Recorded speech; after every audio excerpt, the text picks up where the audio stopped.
कौशल्य विकासासाठी आता सरकारच्या कोणत्या अशा योजना सुरू आहेत की ज्याच्याबद्दल तुम्हाला बोलावंसं वाटेल आणि खास करून ह्या टेन्युअरमध्ये तुम्ही स्टार्ट केलेत?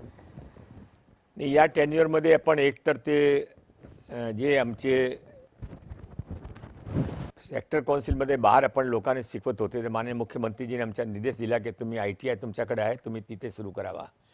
तो आम्ही सर्व सेक्टर काउन्सिलचे काम आता आमच्या ITIमध्ये सुरू करण्याचा निर्णय 10 दिवसापूर्वी घेतलेला आहे. त्याशिवाय आता परवाईच माननीय प्रधानमंत्रीजी हस्ते 75,000 शॉर्ट टर्म कोर्सेसचा पहिला बॅच आम्हाला सुरू करायचा होता, पण ते माननीय प्रधानमंत्री 75वे वाढदिवसानिमित्त पण आम्हाला 1,03,000 ॲप्लिकेशन आली. आता त्यामध्ये आम्हाला कमी करावं लागेल. पण ते शॉर्ट टर्म कोर्सेसमध्ये जे आम्ही फक्त पूर्ण त्या डिसेंट्रलाइज पॉलिसीने केलेलं आहे.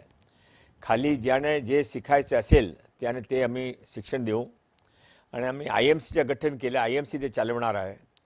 आमची अशी अपेक्षा आहे की यावेळी फर्स्ट बॅचमध्ये 75,000, सेकंड बॅचमध्ये 1,00,000, नंतर 1,25,000 असा 1 वर्षामध्ये कमी कमी आम्ही 4 ते 5 लाख लोकांना शिक्षण देऊ.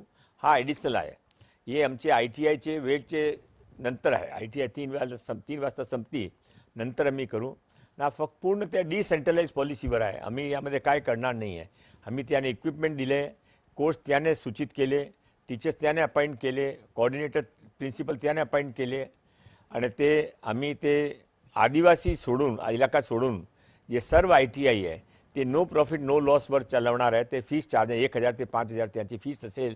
लोक एक आमच्या बॅच बघितला तर नंतर आपसात ते नंतर आमच्याकडे नक्की येतील.